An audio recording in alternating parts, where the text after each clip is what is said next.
O motorista vai pagar mais caro pelos combustíveis a partir de amanhã. O governo confirmou que voltará a cobrar os impostos federais sobre a gasolina e o etanol. O percentual deve ser maior sobre a gasolina, com o preço médio que deve ultrapassar aí os R$ 5,75.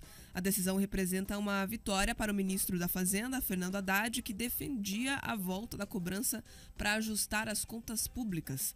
A mudança deve render uma arrecadação de 28 bilhões de reais ao ano, lembrando que a redução dos impostos, aliás, a redução do preço dos combustíveis se deu devido aí à retirada de PIS e COFINS, impostos federais, sobre gasolina e etanol. E também que a cobrança desses impostos sobre o diesel segue isenta até o fim deste ano, portanto, sem alteração para o diesel. Mas o que a gente já viu aí nos últimos dias, Mari, é que as distribuidoras estão repassando para os proprietários de postos um aumento de 10 centavos desde o começo aí da semana passada. Eles estão alegando questões de mercado, então o aumento que a gente viu nos últimos dias ainda não é equivalente ao dos impostos federais. Vai vir ainda esse repasse de mais 60 centavos sobre o preço dos dois combustíveis, etanol e gasolina, podendo chegar inclusive a R$6, já que a gente já está na casa dos 5,30, 5,40 em alguns postos aqui na cidade. Esse aumento dos combustíveis, da gasolina em específico, mostrou como o PT tem horror à classe média. Só você ver as análises aí dos economistas de esquerda, inclusive. Todos felizes, eles estão felizes com o aumento de impostos. Primeiro que não me é na cabeça. Qualquer cidadão, quanto mais o economista, mas qualquer cidadão que fique feliz em aumentar impostos. Não me entra na cabeça. Mas vamos lá. Aí a alegação é que isso não afeta os mais pobres, que só afeta a classe média. Esses dias eu vi um economista aí, um jornalista desses canais de notícia fechados, dizendo, olha, é importante dizer que a maioria dos brasileiros não tem carro, então isso não afeta os brasileiros, né? E mostrando todo aquele ódio que eles têm da classe média que trabalha, paga a conta e é esclarecida, né? Não necessariamente vota em quem eles acreditam ser o melhor, e por isso eles têm tanto ódio. A Marilena Chauí, que é uma das ideólogas da esquerda, diz que ela tem ódio à classe média. Então eles colocam para fora todo esse sentimento nesse momento. É importante dizer o seguinte, primeiro, quando você aumenta combustível, você aumenta toda uma cadeia logística de custos. Então você vai ter repasses para outras áreas. O efeito cascata existe, sem falar da inflação, né? O combustível está lá, é um dos principais itens do cálculo da inflação. Então você vai aumentar a inflação, você vai ter um aumento de outras áreas e sim, os mais pobres vão pagar mais caro no ovo, porque a picanha prometida já não consegue comprar. Então, o ovo, que é o que dá para comprar hoje com o salário mínimo, que ganhou aumento aí de R$18 que o Lula, né, propagandeou, vai ficar mais caro, porque você vai ter um efeito em cascata.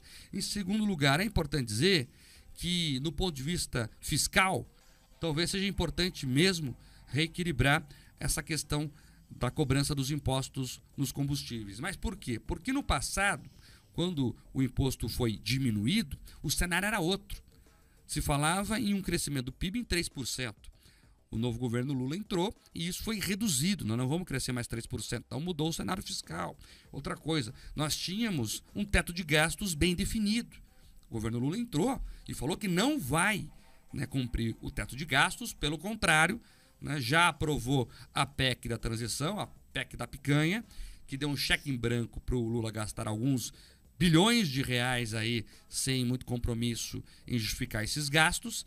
E mais do que isso, também tem a questão do aumento da máquina pública. Você veja quantos ministérios foram criados, né? E esse é só o exemplo mais visível de como a máquina pública ficou mais cara. Então, se você tem um momento de aumento dos custos da máquina, de baixo crescimento e também essa questão de não ter uma responsabilidade fiscal com os gastos, aí não tem muito o que fazer. Alguém tem que pagar a conta. E quem paga a conta sempre é o povo, né? Já dizia o Alborguete aí, tudo que pinta de novo, pinta no bolso do povo.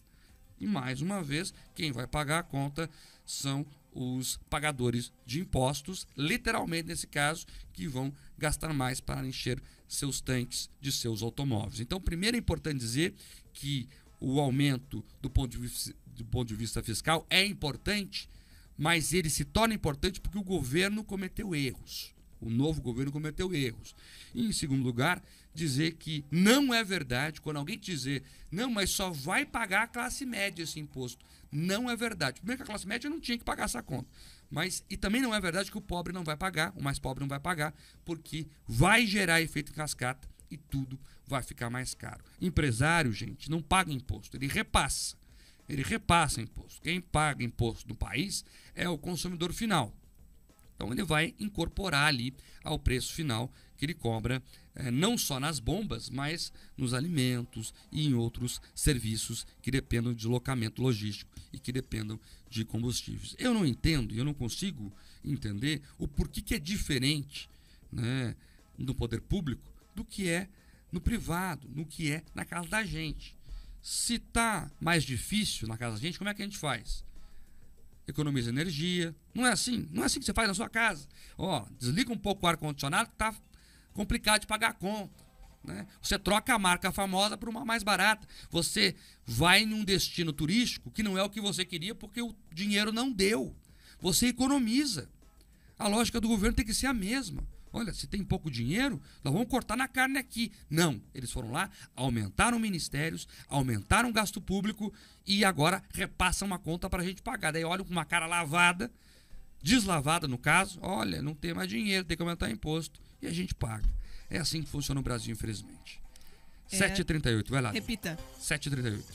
É assim que funciona o Brasil, né? A gente vê a necessidade de corte de gastos, mas o que ocorre é o contrário. Aumenta o teto de gastos, aumenta o número de ministérios. Aliás, a comissão que foi fazer a avaliação da transição de um governo para o outro já demonstrou como seriam esses próximos 4 anos. A gente viu aí elevação de custos ao invés da redução. E a gente vê tanta essa reclamação, né? Diminuiu a arrecadação, não temos condições de tocar projetos sociais, não temos condições de tocar a necessidade aqui dos cofres públicos.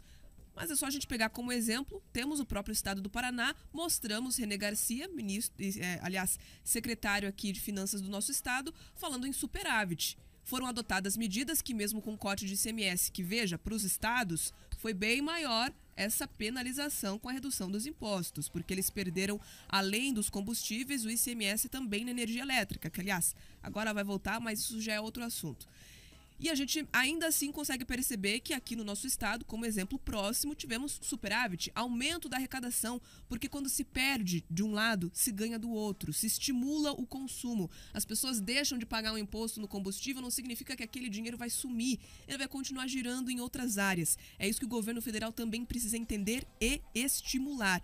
Fomentar a arrecadação, sim, mas através do consumo, dar a possibilidade das pessoas de fazer financiamentos, de comprar o carro próprio, a casa própria, ou até bens menores, pagar por serviços, outros impostos que estão incorporados em outras atividades e não apenas olhar e focar no combustível que está dentro do setor de energia e representa ali um trampolim para essa curva da inflação. A gente pode se preparar para próximos meses de tudo mais caro no mercado, infelizmente motivado pelo aumento do combustível. É isso, fazendo a conta aqui, o aumento do salário mínimo vai dar para comprar 3 litros de gasolina. Os R$18 do Lula lá no salário mínimo vai dar para comprar, se der, porque talvez a gasolina passe dos R$6, mas a expectativa é que chegue perto dos 6 aí, com esse aumento de impostos, cerca de 50, 60 centavos por litro. Então vai dar para comprar 3 litros de gasolina com o aumento do salário mínimo dado pelo governo que pensa nos mais pobres.